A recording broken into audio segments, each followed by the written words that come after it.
Are you ready for it?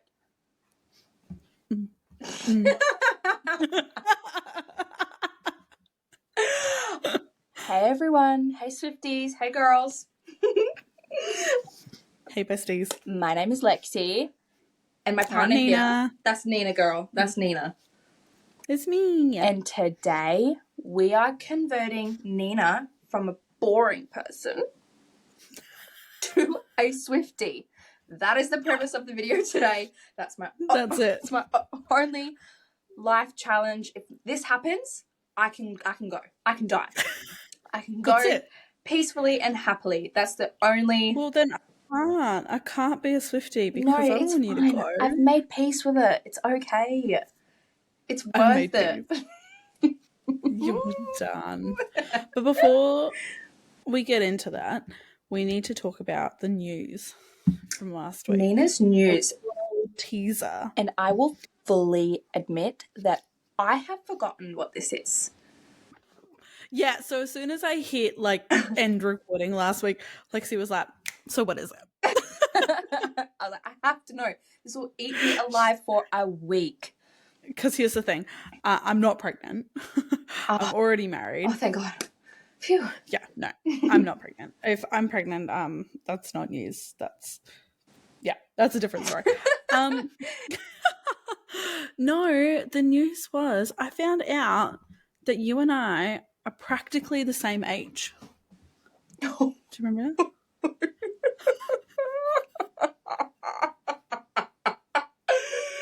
Oh, and it makes jokes. Cute.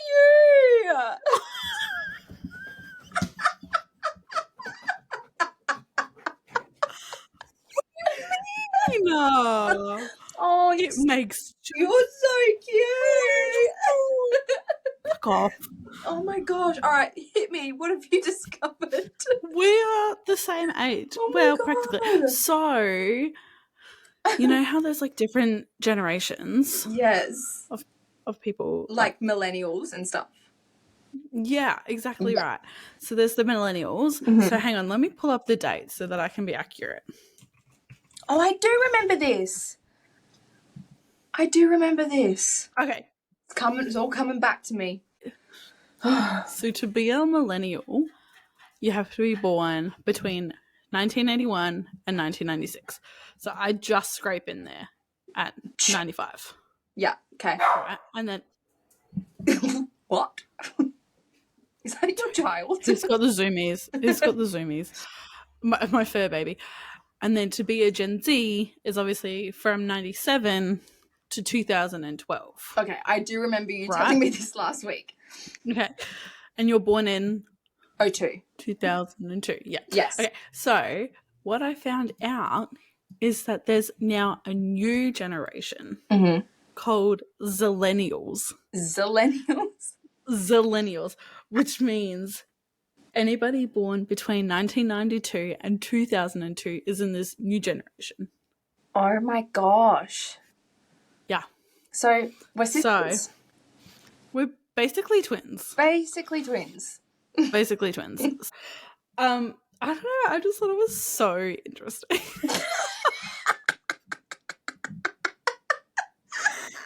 Okay, it was a lot more interesting when I found out this information 2 weeks ago. It's not interesting at 8 o'clock on a Tuesday night. I think we need to film at 8 o'clock every night because this is funny. We can use this. This is how we get popular. This is the TikTok clips right here. This is the TikTok clip that's being uploaded. Do you know, this is the cozy era, all right? I'm not wearing makeup. Oh, I'm wearing my pajamas under this. Girl, these are... No, it's not my pajamas. I'm wearing my PJs. I'm in my comfy clothes, that's for sure. Comfy clothes? My comfy clothes. All right. Give it to me.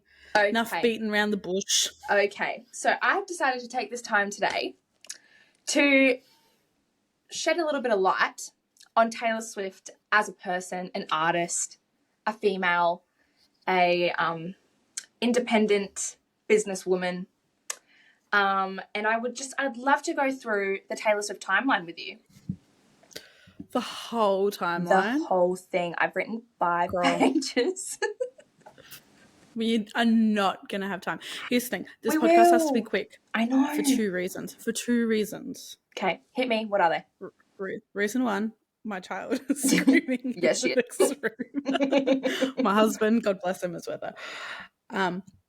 Two, Iron Flame, the Fourth Wing sequel, came out today on Kindle, which I've got. So I've read 2 pages. When does the real thing come out? Apparently they're not getting released until mid-November. So have fun with that. Can you just copy and paste on Kindle? Yeah, babe. Just sign into my Kindle. Perfect. I mean, we'll have different spots, but it's fine. We'll work it out. That's what Goodreads is for. Can you make notes on a Kindle? Yeah. Can we just put... And highlight? I'm like, mine's all highlighted all the steamy scenes, hey? Could you imagine if we shared a Kindle account? And I would love that. Highlights and notes. That's actually cute. I would. That's kind of cute, but I wouldn't use it for cute reasons. Fuck this shit. This is sexy as fuck. You look ugly today. I know you smell. The drama. Shower. There's something so stupid. When was the last time you brushed your teeth? You have something in your teeth. I'm standing behind you. Oh. Okay, enough dilly-dallying. So, I've got so much to get through. Basically, I'm just going to skim through the last 15 years of life. Good Lord, that's my whole life. So, how much do you know about Taylor Swift? Be honest. Tell me what you know about her. Okay. As a summary, as an overview. Oh my God. I know that she started in country music. That she's made her way to pop. Yeah. I know that she's had a slew of boyfriends. So, like, John Mayer. Oh. Hello. Focus. What happened there? You said John Mayer. John Mayer. What? Yeah, they were like... Ooh. They didn't like that. They don't like John Mayer. We don't like John Mayer. No, that's fair. Taylor Lautner. Lautner. Who married Taylor Lautner. That is tea in itself. Who else did she date? I can't remember. But I know she's had like a slew of boyfriends. And she potentially is a closeted gay. That's what I've heard. Yeah, those are some rumours speculating. They are rumours, speculation. When she wants to come out, if she wants to come out, that's her biz. Yeah, that's pretty much it. Okay, really. So basically... I know that she does like a lot of like hidden things in like her music and her like social media posts, which I personally find super pretentious and really annoying. But... Really? I love that she does that. It's like a puzzle. It's like a puzzle. You get to figure out the puzzle, see where everything fits. I just think it's so annoying. How? Just tell me when your music's coming out. I don't know. But you get to just make up. It's so Delulu. The Swifties are Delulu. Yeah, clearly. Look at you. I take that personally, but I won't let it show. Okay. So, Taylor Swift, born December 13, 1989. The number 13 is Taylor Millennial. Swift's. She's a millennial. She's a millennial. She's a millennial. Her lucky number is 13. You may know this. She's got a 13. She draws 13s on her hands in her earlier years. 13's her lucky number. So Swifties, we all know what the number 13 means. It's Taylor Swift's number. That's all fun fact about her. I've just got some facts in the beginning.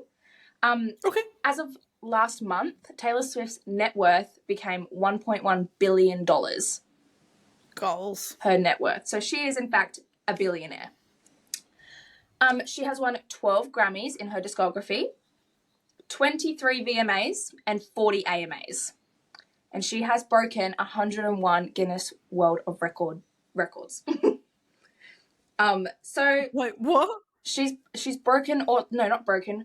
Made. She's created 101 world records that are in the Guinness World Book of Records. I don't know. What has she created? Like, I think, like, the most amount of people, like, lining up for a concert. Most amount of streams in 24 hours. Most amount of money at a tour, or I don't know. Like, there's just a whole sum of records she's broken. But we're going to start at the beginning. And she first released Taylor Swift. It's a self-titled debut album. She released this in 2006. Now, first album ever. No one's ever heard of Taylor Swift ever. She won the Horizon Award for Best New Artist in this first year of her releasing something because of a song called Tim McGraw, which was like her starting point. Okay. Her starting point. That's what got her on the Billboard charts. She was like 60 or something like that, but that put her on the map, you know? Yeah. Yeah. As in, her song was number 60. She was not 60 years old. No, her song was 60, yes. She was 60. She was 60 when she made her debut. Hey, if you can, get it. That's Yeah, what I'm saying. So Taylor Swift debut album, amazing album, but didn't get the recognition it deserved because it is the very beginning. So then in 2008 she released Fearless, and Fearless is probably some of her most iconic songs on Fearless, like Love Story. Is Love Story on Fearless? Yep, Yes. yep, there we go. You Belong With Me. Oh, yep. And in 2008 she won Album of the Year at the ACM Awards. In 2009 she won the Video Music Award in 2009. She won 4 Grammys. And during her, I think it was the VMAs, she won a VMA for Best Music Video or something like that. Little Taylor Swift, she's like 18. She's like 18 in this time of her life, like Fearless era. I think she's 18, 19. She went to accept an award she got for Best Music Video, and Kanye West got on stage. The Kanye West drama. Kanye West got on stage, took the microphone from Taylor Swift, and basically told everyone that Beyonce deserved the award. And it became this whole big ordeal, and it just kickstarted. The first meme. Not the first, but you know. Early memes. That blew up, basically. In 2009, people had nothing to do in 2009. No, it's so true. It blew up, and it just started this feud between Taylor Swift and Kanye West. But anyway, that's the Fearless bit summed up in a whole for you. In 2010, Taylor Swift released Speak Now. Now, there is a song on Speak Now called Dear John, and it is basically a John Mayer diss track, except it's like acoustic, stripped back, and Taylor Swift just goes for the throat, dude. Goes for the throat. Ruins him. He's gone. No one heard from him since. Okay? Ruined the world. The Swifties, we didn't know what to do with ourselves, basically. Me in 2010 being 8 years old. 8? Oh my god. I forget how baby you are. Anyways, she won CMA Entertainer Award in 2011 for this album. And it was the fastest. She released her single from Red in this era. So it's kind of a bit of a crossover vibe going on here. So like in 2012, in her Speak Now era, she released We Are Never Getting Back Together as a single. And it was the fastest selling single in digital history in 2012. Wow. Crazy, right? I'll let you guess who breaks that record. Ed Sheeran? No, herself in the future. Oh. Like 7 times over. T. Yep. So, 2012, Taylor Swift released Red. You may know some songs off of Red, like I Knew You Were Trouble, We're Never Getting Back Together, Red, All Too Well, the original, Taylor's version, and the 10-minute version, which we will get into Taylor's version later. Iconic songs. Like when these songs come on, you can't help but boogie, you know? You know? Sure. Okay. Just going to ignore you.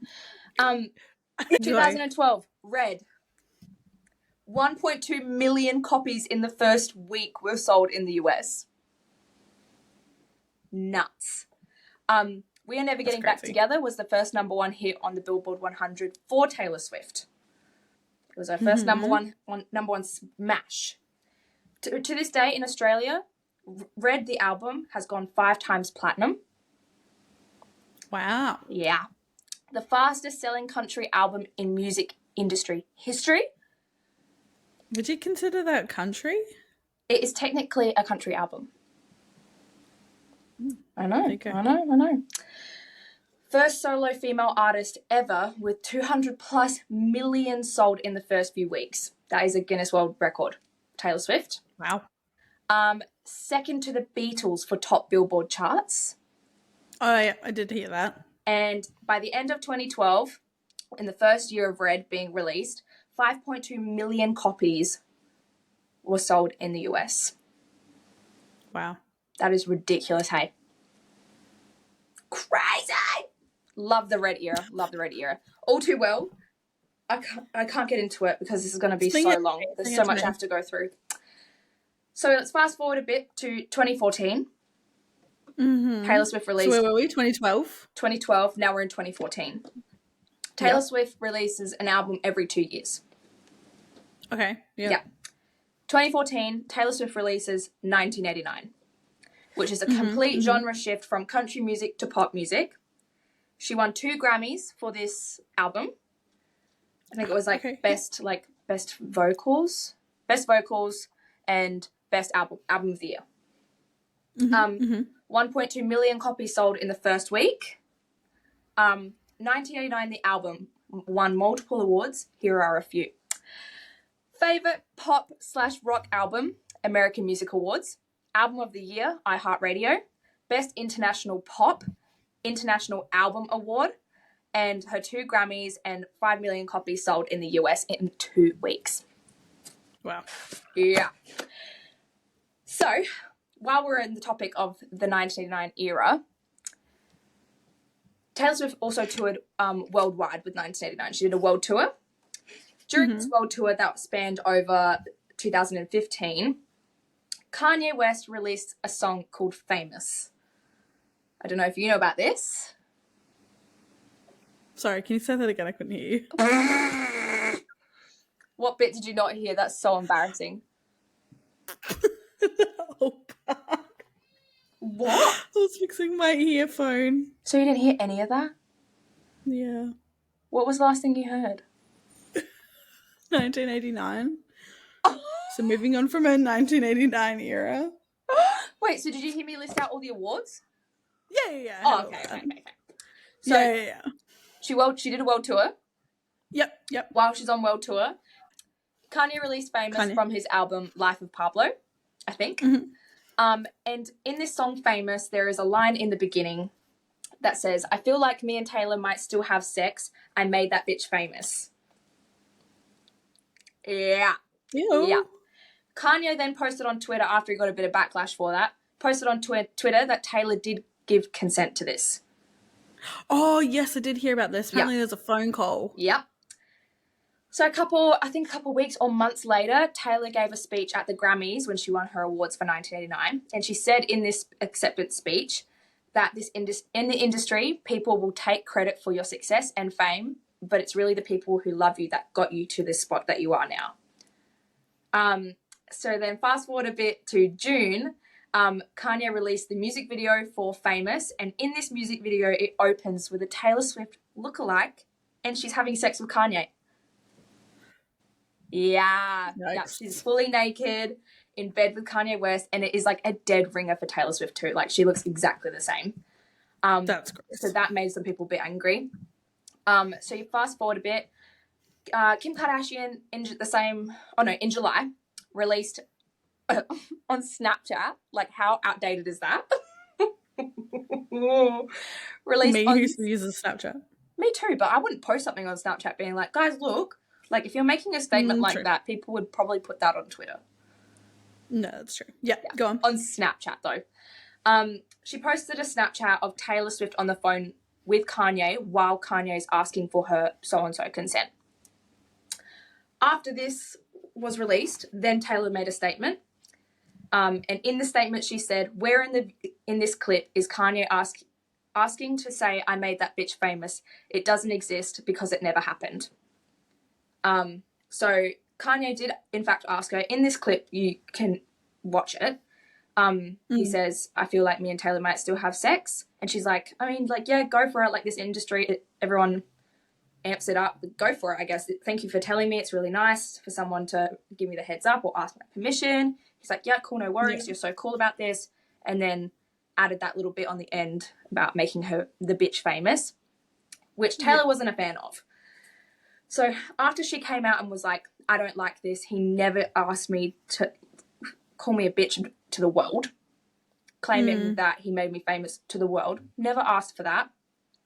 And then people started painting this picture of Taylor Swift, that she just plays the victim and like is evil and conniving and like twists her web of lies and scheming and all of this stuff and just twists it, and then plays the victim in the end so she never gets caught for anything. So hashtag Taylor Swift is over party was the #1 trending Twitter search worldwide. And basically everyone just turned on Taylor Swift in 2016, I think. And just everyone hated her. Everyone hated her guts. People are tweeting left, right, and center about how she's just this victim and she's evil and she just goes through guys like a train and she dates for sport and stuff like that. So Taylor Swift disappeared. She went bye-bye. She went rogue. Yes. So that Twitter thing and everything else that was going on at the moment really got to her. So she just gave the world what she thought they wanted and she just disappeared. Deleted everything off her socials. Deleted, like, you couldn't even search her on socials. Like, she wouldn't pop up. So no one saw her or heard from her in over a year, except for obviously like loved ones, close ones. But the media didn't hear for her in over a year because that's what she thought everybody wanted from her. During this time period, Kim Kardashian tweeted, like, happy International Snake Day. They've got days dedicated to everyone. I mean, everything now. Wow. Yeah. Everyone's like, oh, she's taking a diss at Taylor, calling her a snake. Taylor Swift is such a snake. So on a random day in 2017, Taylor Swift posts 3 individual clips of snakes. There's absolutely zero on her social media except for these 3 clips of snakes. Black drop and just this like reptile, like snake just slithering around. You don't see the face of it or anything, just moving around. And she then announces that she's coming out with a new album called Reputation. Reputation is my favorite album. This is my favorite Taylor Swift album. Is that when you became a Swiftie? Yes, I became a Swiftie during the Reputation era. Pre-Reputation, I was like I didn't understand Taylor Swift enough. I knew of her, but wasn't a huge Swiftie. Reputation really kickstarted all that. Yeah. So she came back with this album called Reputation. It's about claiming back her reputation. However, she branded this whole era, this whole album, as dark and evil, and everyone thought she was doing like a Miley Cyrus, where like completely changes up and has become like sexual and weird and whatever. Everyone was really nervous, but basically Taylor Swift just branded this time of her life as her as a snake. She's like, all right, cool. People think I'm a snake, I'll be a snake. And made millions of dollars. Jeez. She's so smart. Way to do it. Yeah. So she makes a comeback, starts posting snakes. Kim K posted the thing on Twitter. She made her return as a snake aesthetic, this dark theme and aesthetic. And she did a world tour with Reputation. Reputation didn't win a Grammy, which you see happen in her documentary as well. And she was a bit upset about that because I think it's it broke her Grammy streak or something like that. Right. Yes, so she wasn't happy about that. But she did go on a world tour with the album. And that tour was the highest grossing tour in history back in 2018. So it was a huge budgeted tour. It was massive. They made a Netflix documentary about this tour. It's phenomenal. I guess so many passions. While she's touring, her record company that she records all of her albums with, Big Machine Records, was sold to Scooter Braun. which was something that Taylor Swift had made pretty clear previously, that she wanted to own her own work and own her own stories and life and moments, and because basically she writes about her own life. It's not it's not made up, it's not a fantasy. She writes about her own experiences, and that's how she deals with them. So it's quite personal to her, I think. So she always wanted to own her own work, but it was sold to Scooter Braun. Her first 6 albums were sold to Big Machine Records sold them, which made her very upset. They sold them for like $33 million or something like that. Yeah. A lot of money. Fast forward a little bit to 2019, Taylor Swift released Lover, the Lover album. You might know songs like You Need to Calm Down, Lover, what else is there? Cruel Summer. Oh, yeah. Yeah. Yeah. But then COVID rolled around and it forced Taylor to cancel her tour. So Lover borderline flopped in the music industry. However, it is an amazing album. I really like Lover as an album. During this Lover era, she did release her Miss Americana documentary, which is really good. It's on Netflix. It goes in depth into all of the Kanye drama and why she disappeared and stuff from when she was not in the media and all that. And then we're in COVID time at the moment, and Taylor's all bunked up in her house, can't go anywhere, doing nothing. So she wrote a double album, Folklore and Evermore. And these are her first albums that are not written about her life. Yeah. She wrote 2 albums about made up people, made up like characters, made up storyline, and basically just told a fictional story through her music. And she did in fact win Grammy of the Year for Folklore in 2021. Folklore Evermore, another genre shift completely. It's very stripped back folk, beautiful stuff. Like Twilight girlies would love that shit. Yes. They would love also, that shit. I think the guy who helped her write on Folklore, I think it was, did Ed Sheeran's latest, or one of his latest albums, Subtract. Is it Aaron Dessner? Yeah, something like that. I think it's Aaron Dessner. We love Aaron in this house. We love him. We stand. After Folklore and Evermore era ends, Taylor then decides to start re-recording her albums and is claiming them as Taylor's version. So basically, if you stream a non-Taylor's version song, Scooter Braun makes a profit. Yeah. But every time you stream a song not Taylor's version. If you stream Taylor's version, the music that she owns, then all that streaming goes straight to Taylor Swift, not through a record company, Scooter Braun, all of that bullshit.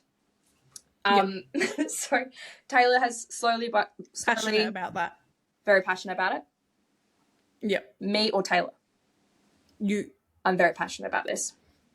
Once a new Taylor's version rolls around, you delete everything from your Spotify and you replace it with a Taylor's version because there is spot on.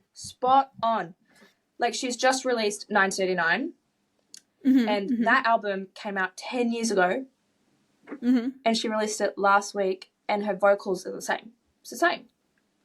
It's crazy. Although I can tell the difference between original because she changes them like a little bit, doesn't she? Yeah, the whole like vibe of it is a bit different. Feels more mature. Yeah. So Taylor Swift is re-recording her albums. She's releasing them bit by bit. I think she did Fearless first, then Red, Speak Now, 1989, and there are some conspiracies on when Reputation, Taylor's version's coming out. Some people are thinking it's tomorrow, November 9th. Some kind of shit bricks over here. Is not tomorrow. When's November 9th? It's the 7th today. 8th, 9th, Thursday. Sorry, I'm getting so excited. I'm forgetting what day it was. Yeah, literally. I'm freaking out. This is so exciting. I've never got to talk to you about Taylor Swift.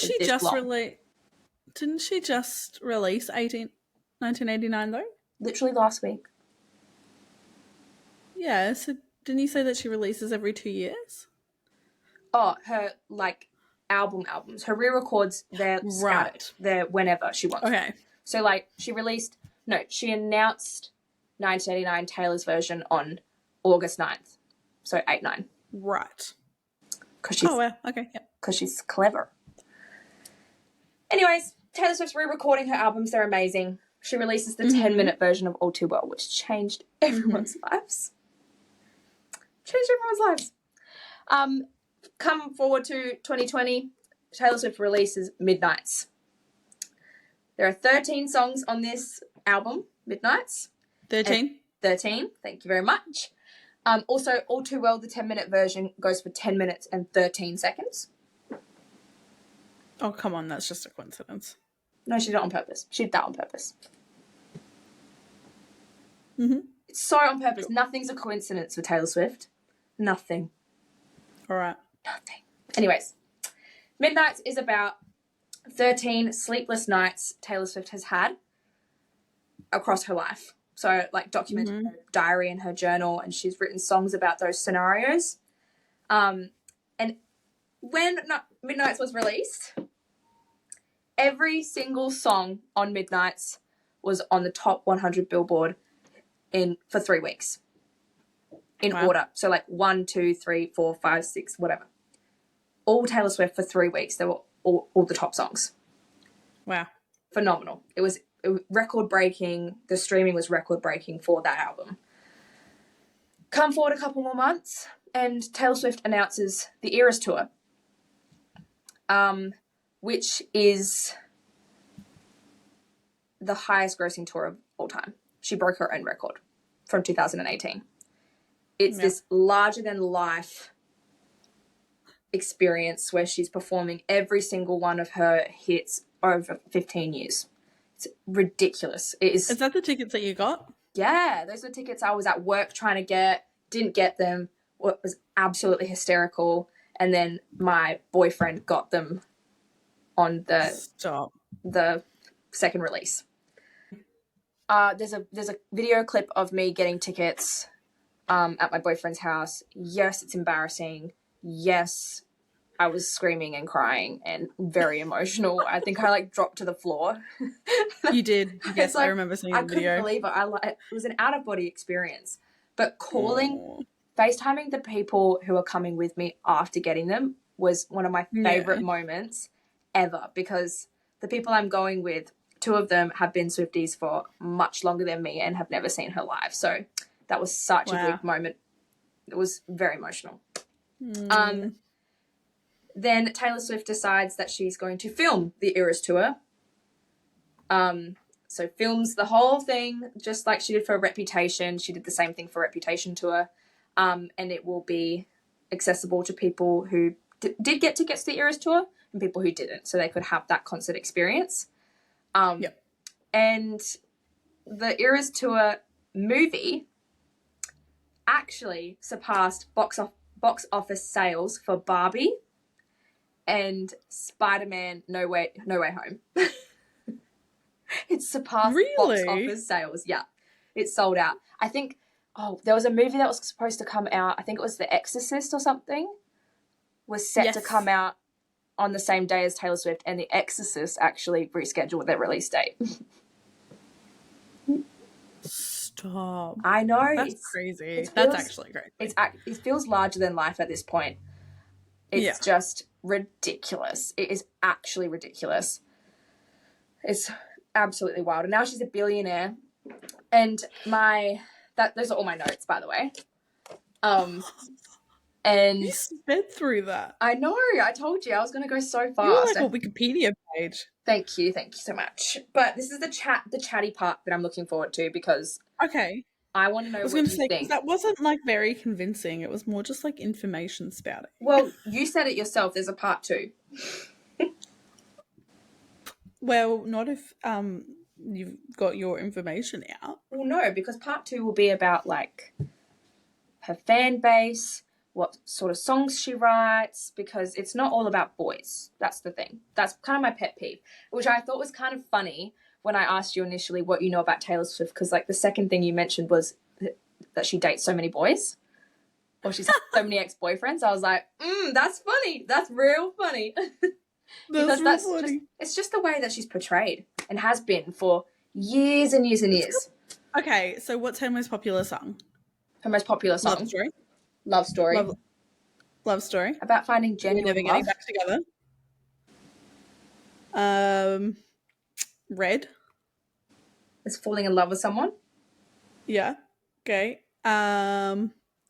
Whatever. What else did I say? I said Love Story. We're never getting back together. Red. Speak Now. What's You Belong With Me? Sorry, what are they all about? About being in relationships. But she's so much more than that. Those are just the ones that people find the most relatable and they're smash hits. But she writes about so much more than that. Okay. But then again, though, she just writes about her own genuine experiences. And she said in an interview, when people stop being shitty, I will stop writing about them. And you kind of can't disagree with that, to be honest. Well, if it's making you money, who cares? But yeah, no, I love Taylor Swift. I think she's just brought together this community of people that are just like girlfriends, best friends, and she's also an ally. Ally. Also, I'm wearing my Swiftie bracelets for this. Cute. Some ASMR. I love it. But yeah, I think that is just like summarizing Taylor Swift in an overview that's not just about how the media portrays her, about what she's actually been successful in. Mm-hmm, and someone, I can't remember who it was, but someone quoted that Taylor Swift is the music industry because her discography just spans so many genres, connects to so many people. She's just this incredible songwriter because she writes all of her own songs. Yes, that I find impressive. Yeah. It's a lot of, she's got like 200 plus songs. Sorry? She wrote for other people as well, right? Yeah. Yes, she did.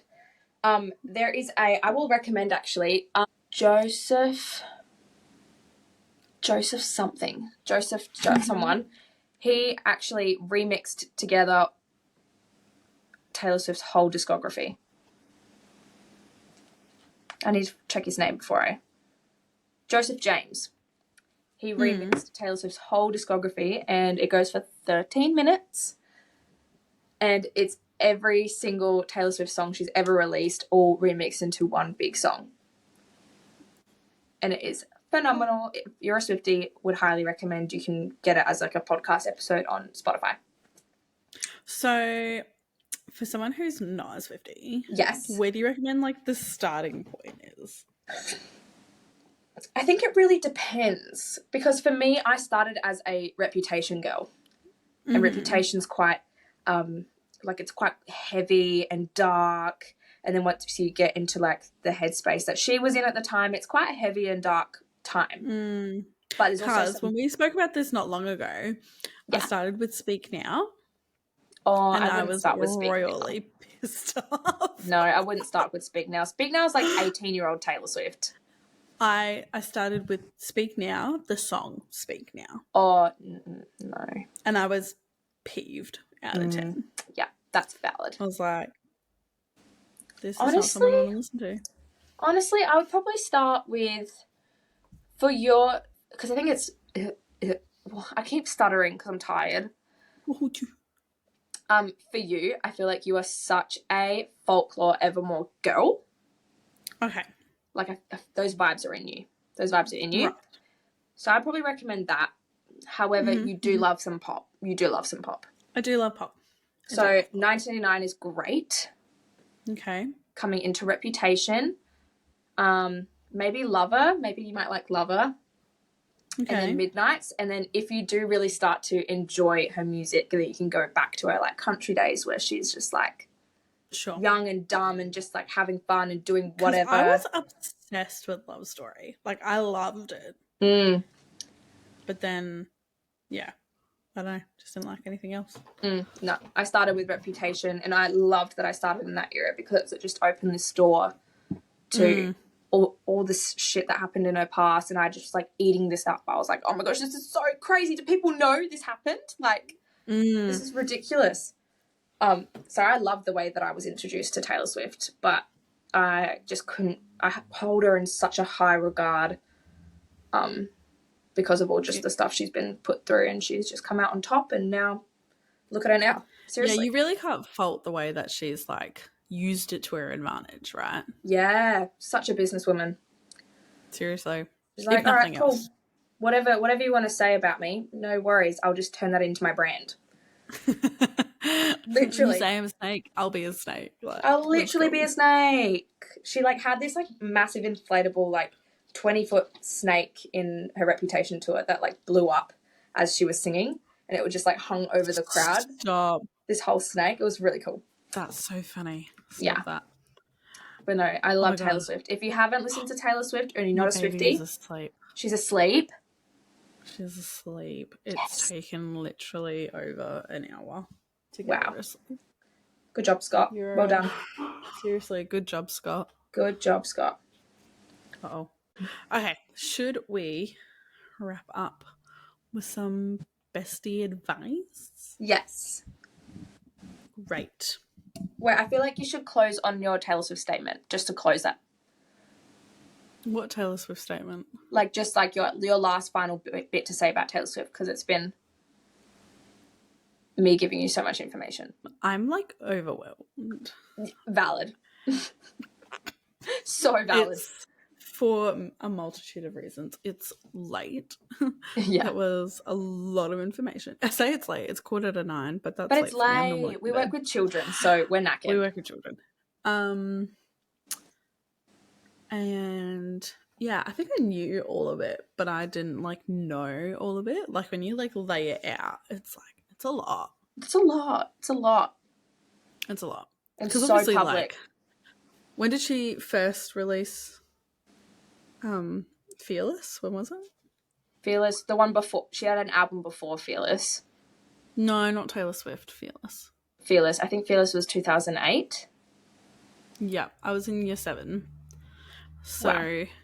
that I was was 6. when I was like I was 6 years old. the tea. And that's when I was first introduced to Taylor Swift. Like, as in Love Story. So, Yeah. like, I've seen it Mm-hmm. and I grew up with it. Mm-hmm. And now, yeah. Well, I mean, I guess Just I grew up with it too, but I wasn't a Swiftie until I'm heaps later. Not. Like you heard her hits on the radio all the time. Yes. Yeah. I wasn't going like, I don't follow her on like social media or anything. Didn't Right. follow the drama. Mm-hmm. Yeah. Why don't we end with some bestie advice? Bestie advice. Advice. Do you have any advice to give the besties? My advice for today is sleep with a silk pillowcase, if you can, number one. And you can get relatively cheap ones, but if you can't, at the very least, sleep with like a loose bun on the top of your head to protect your hair. Especially me, because I'm a curly girl. Speaking of, I saw this thing about people who said that if you sleep with your hair like down or like around your neck area when you sleep, like think about how your body heats up. And then if you're laying on something that absorbs your heat, it's like having a flat iron on your hair while you sleep. And you can fry your hair. Was it Jonathan Van Nant? Yeah, it was. Jonathan. Yeah, I love him. What's his name? Right? I love him. Yeah. I can't remember what his last name is. I just know he's Jonathan. Yeah. But yeah, no, it's literally like going to sleep straightening your hair. Like, yeah. So you can't. It's really bad for your hair. So if you do like what's called like a pineapple bun on the top of your head, they're like really ugly buns. Or I've seen some people suggest like loose braids, but mine always fall out because my hair is quite layered. Or like twist braids as well. So if you can do that to protect your hair, because your hair deserves protecting, and never sleep on wet hair. Yeah, never. I'm definitely guilty of that sometimes. Hey. Oh yeah, me too. But yeah, I'm really into doing the leggings curls at the moment, the heatless curls. Oh yes, cute. And I found that's really nice for my hair. My hair feels very like bouncy and nourished in the morning. So I would recommend heatless legging curls for sleep. But yeah. Is that your advice? My advice would be to either before work, if you work long hours, before work or after work, your choice, please go for a walk. Please go for a walk. If safe to do so, go for a walk. Get out of the house. Work can take a lot out of a person, especially if you're on your feet all day. And probably when you come home or before you leave, it's the last thing you want to do. But your mindset towards your shift and the way you treat yourself after your work shift is super important and can change your whole entire mood. And I'm a big believer in just getting out of the house. When you want to stay in and do nothing, just go for a walk. 10-minute, 15-minute walk. And while you're on your walk, listen to Bestie, please. Yeah, right. It'll drastically change your mood. My other piece of advice is please stream Taylor's version. Thank you. Yes. That's my advice. Stream Taylor's version. Go for a walk. With support. Listen to Taylor's version on your walk. Done. Done. Easy. Done. And us. And Bestie, please. Yes, please stream Bestie, please. Thank you so much, guys. Cute. Well, that's another episode done. Another episode done. Where can we find you? You can find me on Instagram at alexia.branton. Thank you very much. I did remember this time. Where can we find you? You can find me on Instagram at nonnanina, NONANEENA _. And also, of course, follow us. Bestie Please Pod on Instagram, TikTok, and YouTube. So, plot twist, I said in episode 1 that we would do the first 3 just audio and then we would do video. Yeah, biggest plot twist in history. We've been doing them all videos. So yeah, plot twist. I feel like I can't talk to you unless I see you. Like, I can't have that I feel like connection. The vibes are better, for sure. We're also trying to work on doing it in person as well. We are. So we don't get weird audio. But we actually, live on the other side of the city to one another. So, and I have a young child and you have a life, apparently. Oh. So... Sorry. It's hard organising that. Yeah, well, if you could just not, that would be swell. If you could just, put your baby back up there, that'd be great. I'll put it back. Sometimes I think about it. Return it. Do you have the receipt? Oh, my gosh. I don't. You don't? You lost the receipt? Check your email. Check your email. They usually do digital. Email. I think I'm a member, so they probably have it on file. Oh, of course. Check your bank. Yeah. Your bank.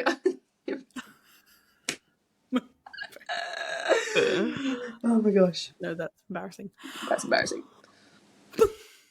Okay.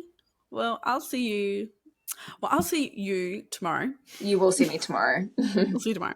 But we'll see the rest of you next Tuesday when we do it all again. Do it all again. I'm having so much fun with you. I love you. I love you so much.